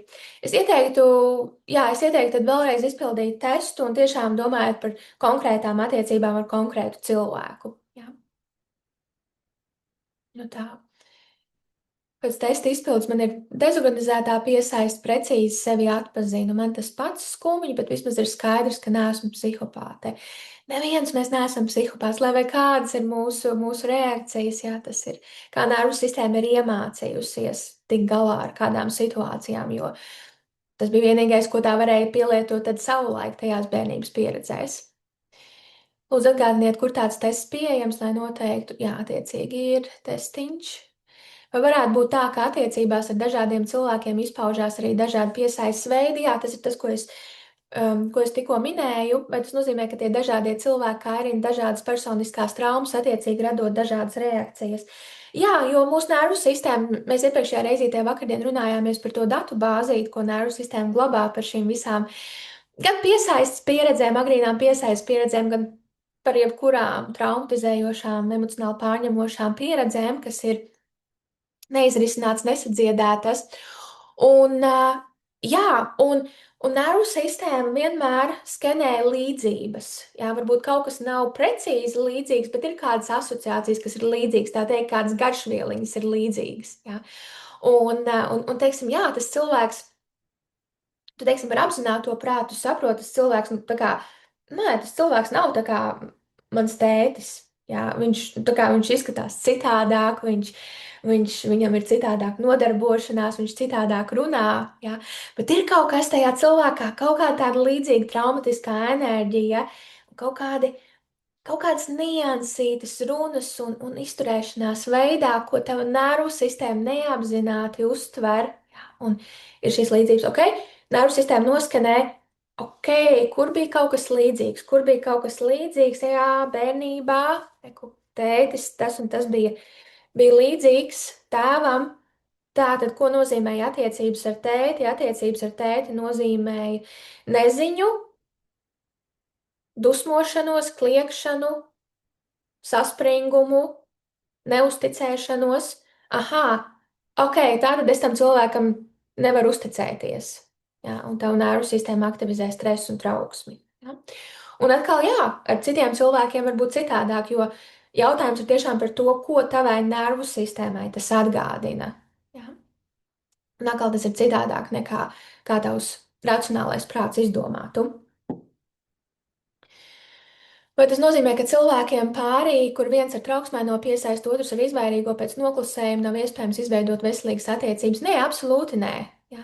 Es teiktu, tā pamata atslēga ir tas, ka abi cilvēki, un es uzsveru, abi cilvēki, nevis viens no cilvēkiem, bet abi cilvēki ir gatavi apzināties, uzņemties atbildību par savām reakcijām un strādāt ar sevi, ar savu piesaisti, ar saviem piesaistes ievainojumiem. Un tad, kad abi cilvēki katrs uzņemās atbildību, lai katrs virzītos drošāks piesaistes virzienā, tad arī viņu attiecības kļūst drošākas. Ja? Paldies par vērtīgām lekcijām. Vakar man ļoti iespaidoja, kādā veidā var saņemt ierakstu. Ieraksts tātad, jā, es nosūtīšu e-pastiņā, skatieties e-pastiņu. Ja liekas, ka kāda nesaņem visus manas e-pastiņus, pārbaudiet lūdzu promotions sadaļu, spam sadaļu. Diemžēl realitāte ir tāda, ka uzņēmumu sūtīt e-pasti, ka tie nereti, tīpaši Gmails, tos nereti ieliek promotions sadaļā, varbūt pat spam sadaļā, jā, tad attiecīgi pārvirzat to e-pastiņu, tad ieliekat to e-pastiņu primary sadaļā, lai tad Gmails attiecīgi atpazīst un turpmāk liek šos manus atgādinājumus un ieraksta e-pastiņus liek galvenajā sadaļā primary, lai tu tos redzi. Jā, par atsauci tātad, jā, to es atbildēju, ka es ielikšu zem ierakstiņa, vai par iemeslu trauksmē varbūt tas, ka mamma visu laiku bija klāt, bet tēti strādāja ārzemēs. Tas var būt viens no iemesliem, jā, atkal. Es teiktu, ka absolūti lielākajai daļai gadījumu mums nav tā, ka ir tikai viena konkrēta traumatizējoša pieredze, tā ir vairāk pieredžu kombinācija un tas, kā ikdienā piesaistas personas spēja vai nespēja būt emocionāli klātesošam.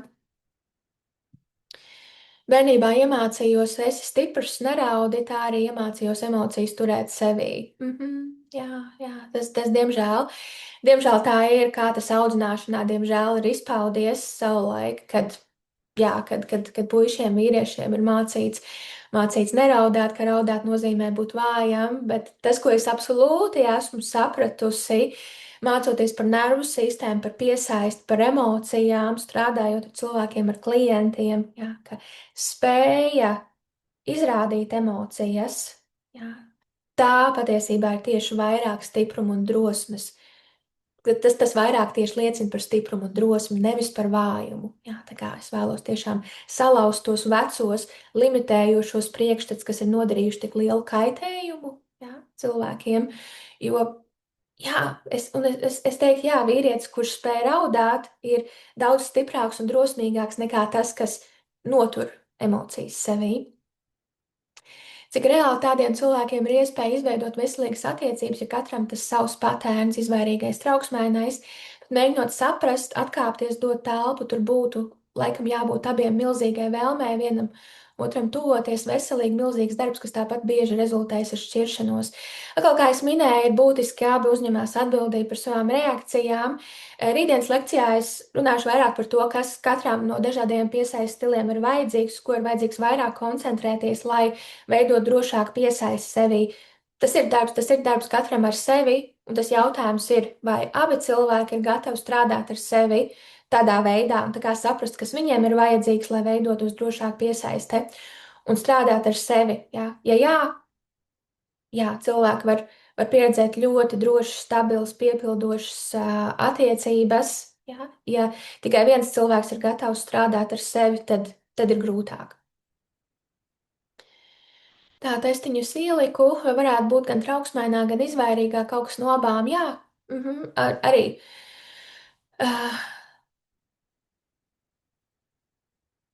Jā, attiecīgi, tas būtu tas, ko es minēju, ka tas var mainīties atkarībā no tā, ar kādu cilvēku. Tas piemērs par sevi, ko es minēju pirms brīža, jā. Ir īpaši, jā, ja man ir izteikti trauksmaina piesaiste, tad jā, un otrs pretīm ir, kuram ir izvairīga piesaiste, tad man trauksmainā piesaiste kļūs vēl trauksmaināk, tā izpaudīsies kā vēl spēcīgāk trauksmaina, jo tas izvairīgums otrā vēl vairāk aktivizē manu trauksmainību. Ja? Savukārt, ja otrs ir pretīm, kuram būtu trauksmaina piesaiste, varbūt pat izteiktāk trauksmaina piesaiste nekā man, tad tas manī varētu aktivizēt izvairīgo piesaisti. Ja? Nu tā. Kā līdzatkarība veidojas pamatojoties uz piesaistes veidu? Visticamākais cilvēkiem ir droši piesaist, nav tendence par tādiem kļūt. Nē, attiecīgi par līdzatkarību tas ir principā tas piemērs, tas profils, pirmais, ko es minēju, jūtīgā meitene, kas kļuva par glābēju. Ja? Tā ir tā līdzatkarība, ka mana labbūtība, ka tas, ka es jūtos labi, mierīgi un labi regulēti, un es jūtos labi par sevi, ka es esmu gan laba un vērtīga, tas ir atkarīgs no otra cilvēka. No tā, ka otrs cilvēks jūtās labi. Jā. Un tad es darīšu visu iespējamo, mēģināšu izglābt otru. Jā. Un īpaši, jā, kā mēs zinām, tas izpaužās attiecībā, ja otram ir atkarības, tad es darīšu jebko iespējamo, lai mēģinātu izglābt to cilvēku no tās atkarības, jo tas ir vienīgais veids, kā es tad varu justies labi, mierīgi, droši. Jā, nu tā. Tā ir šī atkarība no otra, ka es varu justies regulēti tikai tad, kad otrs jūtās labi. Tāpēc es darīšu visu iespējamo, lai otrs jūtās labi. Jā, šī glābšana.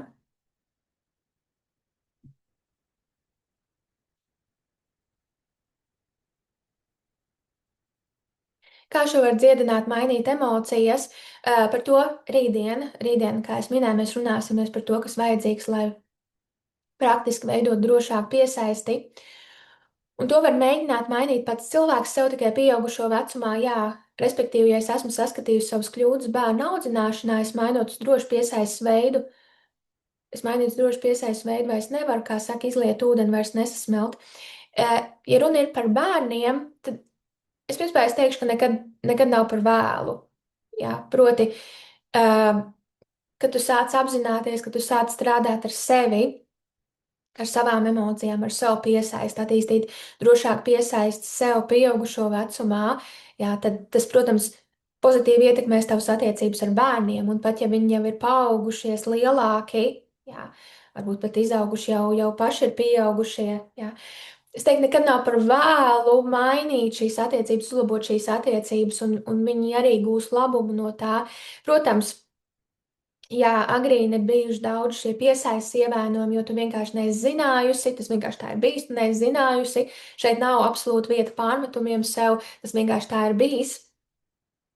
Uh, tad, jā, tad, protams, ok, viņiem vajadzēs strādāt pašiem ar sevi, tad pieaugušo vecumā. Jā, tas ir saprotams, atkal tas vienkārši tā ir, bet jau kas, ko tu vari darīt arī tagad pieaugušo vecumā citādāk, ar viņiem veidot kontaktu vairāk drošākā, emocionāli pieejamākā veidā, jā, tad tas var ļoti daudz ko arī sniegt viņiem, pat ja viņi ir paaugušies. Jā. Jo mūsu nervu sistēma, mūsu smadzenes ir nemitīgā pārmaiņu procesā, tas ir šis neiroplastiskums. Ja? Un jebkuras jaunas fiziskas, emocionālas pieredzes ir tās, kas maina nervu sistēmu un smadzenes šeit un tagad, tādēļ nekad nav par vēlu. Un tādēļ arī ir iespējams, mēs rītdien runāsim par to, kas ir vajadzīgs, lai veidotu drošāku piesaisti.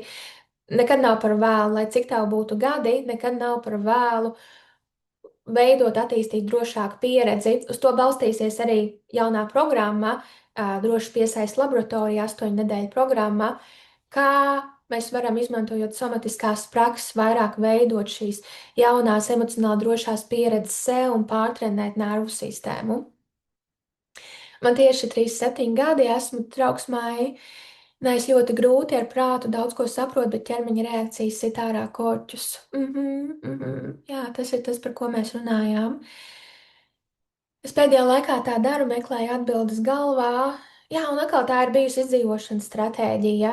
Jā, jo, jā, ja es varu saprast ar prātu, man liekas, ka es varu nokontrolēt. Bet atkal tā ir tāda zināma pēdiņās drošības sajūta, nevis īstena drošības sajūta.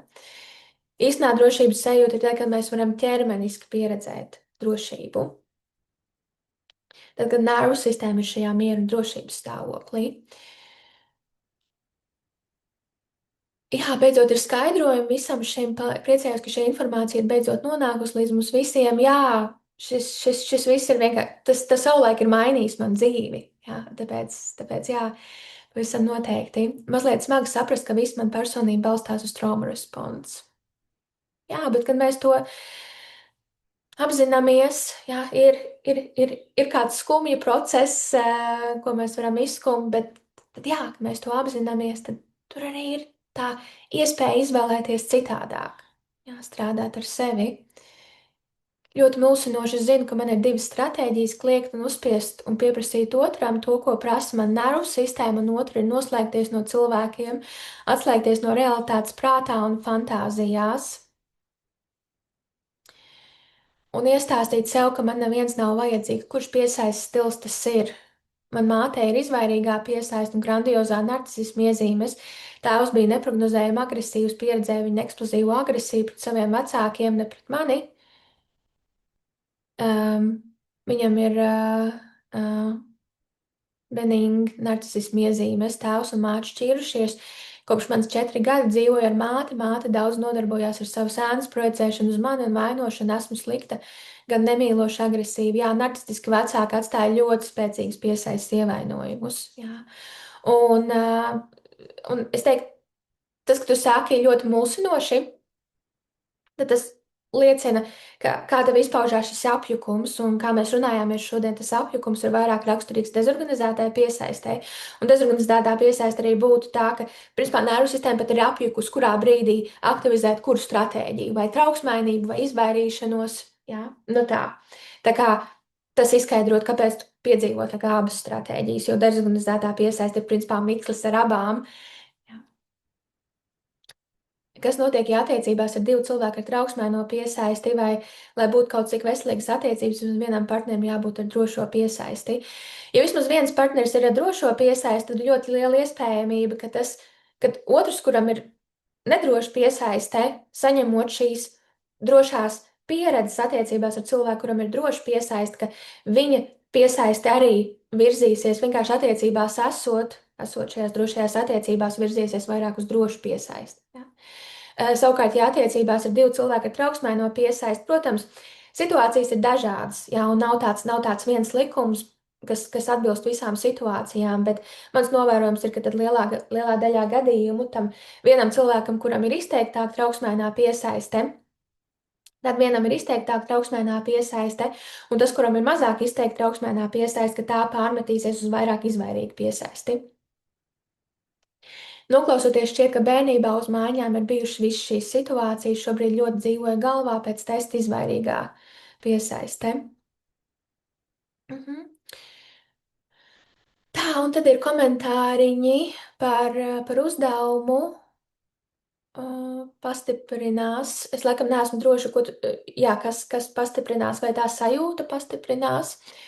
Parādās emocijas, birst asaras.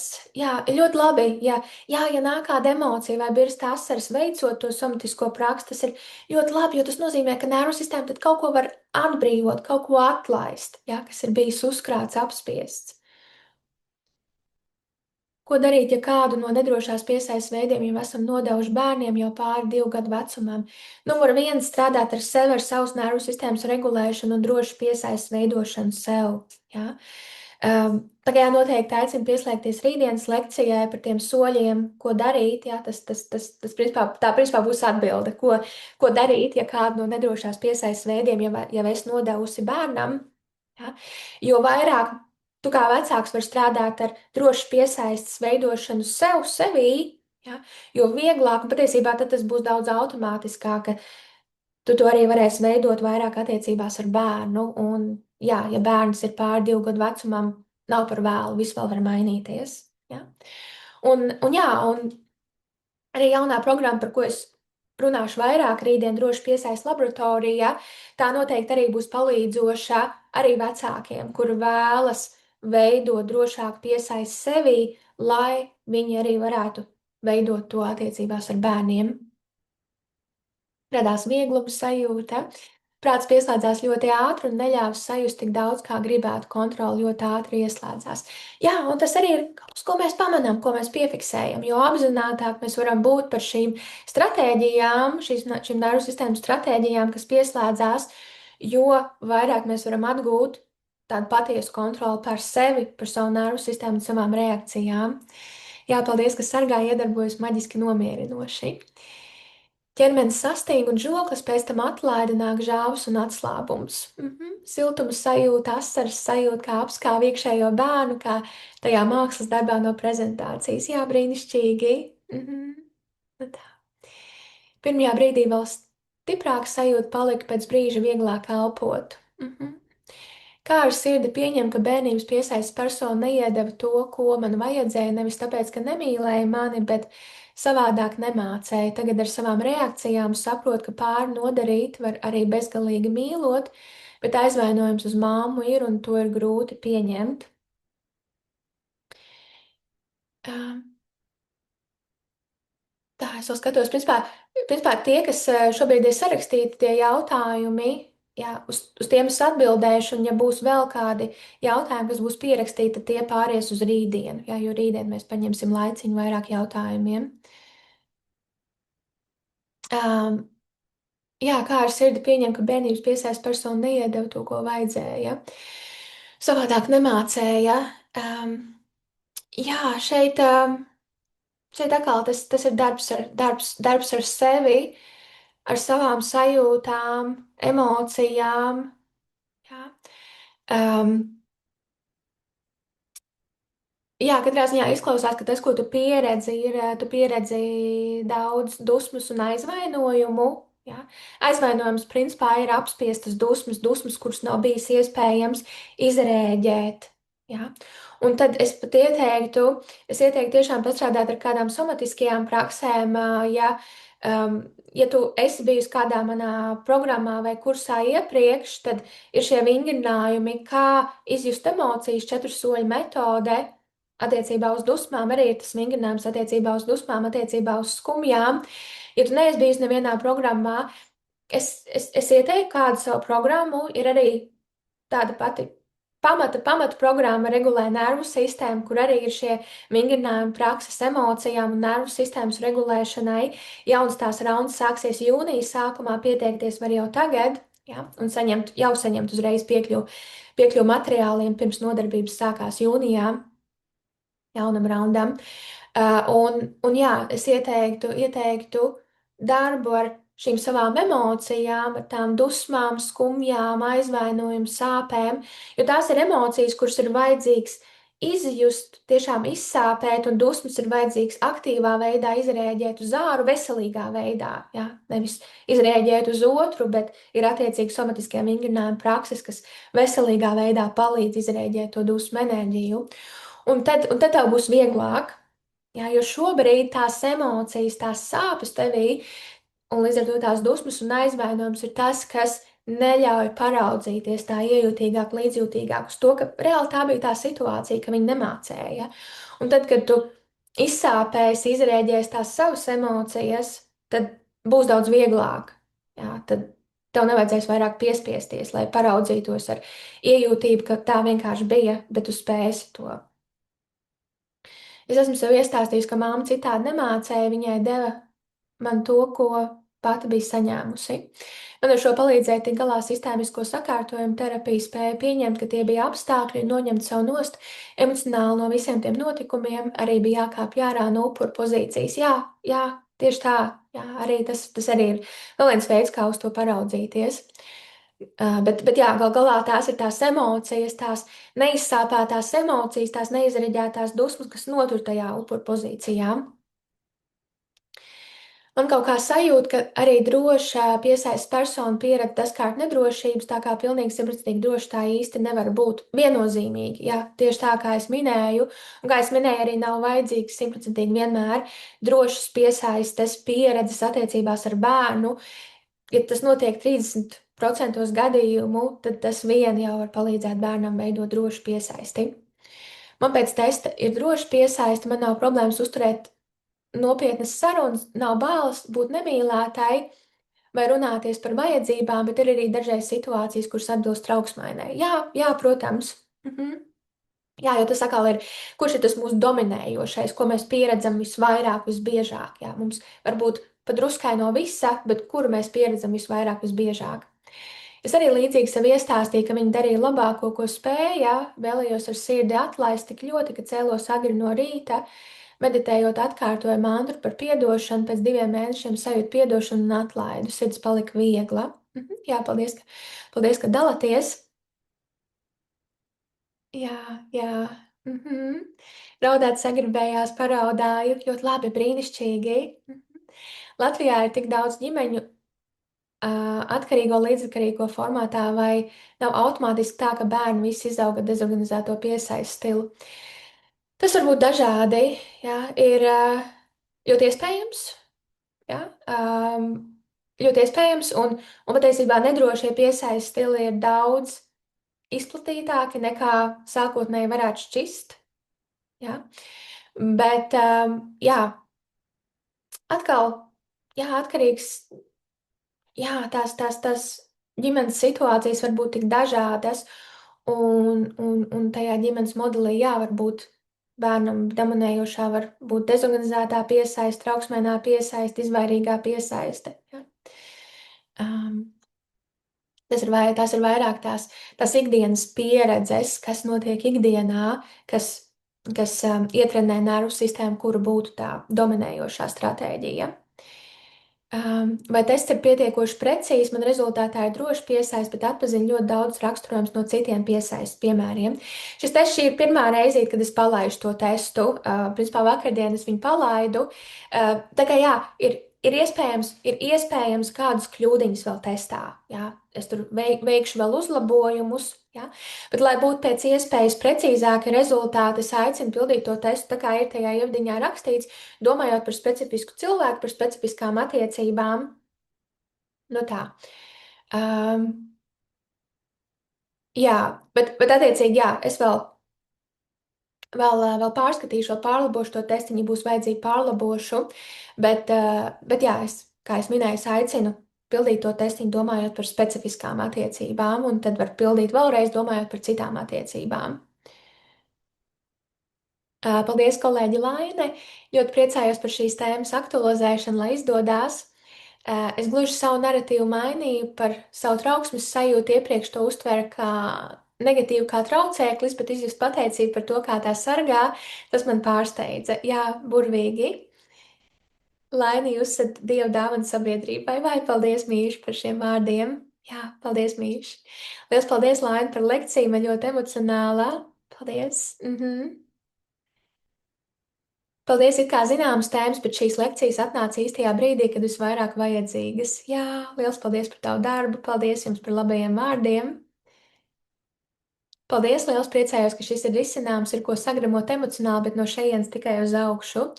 Liels paldies par lekciju, jā, paldies jums visiem par labajiem vārdiem. Piedošana, nu pat pieslēdzos, vai frīze varētu būt saistīts ar avoidance. Um, jā, nu, principā mums vajadzēs tagad virzīties uz noslēgumu, man nebūs iespēja vairāk atbildēt uz jautājumiem šodien, tad attiecīgi jautājumi pāries uz rītdienu. Vai frīze varētu būt saistīts ar avoidance? Jā, redz, šeit nav nav tāda viennozīmīga atbilde. Es drīzāk ieteiktu vēlreiz, tad, ja tu tikai nu pat pieslēdzies, vēlreiz noskatīties ierakstu lekcijai, kas būs. Jā. Cilvēks, kuram piemīt izvairīgā piesaist, var pieredzēt arī sastingumu stāvokli. Dominējoši šis frīze, jeb sastingumu stāvoklis būtu kaut kas, ko pieredz dezorganizētā piesaistē. Jā. Bet, jā, teiksim, situācijās, kur cilvēkam ir izvairīgo piesaist, ir vajadzīgs runāt par emocijām vai ir konflikta situācija, tā cilvēka nervu sistēma var arī sastingt. Ja? Nu tā, lai gan vairāk izpaustos tas shutdown stāvoklis, atslēgšanās, izvairīšanās. Tur tā lieta, ka attiecības ir tikai vienas bijušas, kopš kopā jau esam ar vīru 20 gadi, man pašai 35 gadi tagad, un jocīgi, ka kādreiz nebija trauksmē, bet tagad pēdējos gados novēroju izteikti trauksmēni piesaisti brīžiem. Nu, jā, tā arī varētu būt. Paldies, lekcija deva vielu pārdomām. Šo vajadzētu noklausīties topošajiem jaunajiem vecākiem, lai audzinot bērniņu padomāt un nenodot savus traumas tālāk. Izpildīt tikko vēlreiz konkrēti domājot par otru personu, bet tāpat rāda drošo piesaisti, lai gan redzu sevī visas trīs, kā iepriekš rakstīju. Ok, paldies, ka padalījies ar šo. Jā, tas nozīmē, ka es vēl patestēšu šo testiņu, kā es minēju, es to palaidu vakardien. Tāpēc, jā, piedodiet, lūdzu, ja tomēr varbūt ir sākotnēji kādas nepilnības, kādas kļūdiņas tajā testiņā, kā tas aprēķina rezultātus un varbūt tiešām uzrāda kaut ko vēl ne tā. Jā, tā kā, jā, piedošanu. Tas ir vēl tādā testēšanas procesā. Man testā sanāca trauksmēnā piesaist, man pašai liekas, ka vairāk izvairīgā. Okay. Jā, attiecīgi, tu vari mēģināt izpildīt vēlreiz testiņu, domājot par specifiskām attiecībām, un tad skatīties, kā tad tests uzrāda. Paldies par lekciju, ļoti noderīgi, paldies! Vakar ieteicāt grāmatu ķermenis atcerās. Jā, šeit audio versija krievu valodā, ok, burvīgi, paldies! Paldies, ļoti vērtīgi, paldies! Kāpēc pilnveidojot sev psiholoģiskā procesā vienmēr jāraud? Tas ir tas, kā nervu sistēma atlaiž stresu un emocijas. Jā, asaras ir viens no absolūti būtiskākajiem pamatveidiem, kā nervu sistēma atlaiž emocijas un stresu. Un, ja tas tiek apspiests, tad tas stress paliek mūsos, un mēs attiecīgi paliekam kroniskā stresa stāvoklī. Paldies, ar nepacietību gaidu rītdienu. Jā, paldies jums. Labi, tad jā, uz tikšanos rītdien, kur mēs runāsim par to, kā veidot drošāku piesaisti. Labi, atā!